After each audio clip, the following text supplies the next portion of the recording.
like a test that I fail, so depressed when I can't seem to get out. But something deep inside won't let me quit. I swear that I'm inspired by all this shit.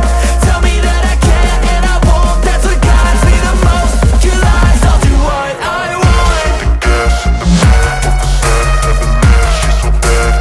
Can't beat the brag, hit the gas in the back of the set, never leave, she's so bad.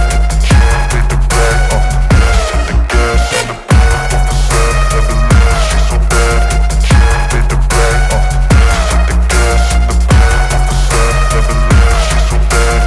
Can't beat the brag, I'm inspired by thirst, I'm inspired by worth. I desire your worst, so you can just hide while I work. I ain't tired, you first. I'll write a second, third verse about the lies you go disperse. You never did shit, I know it hurts. But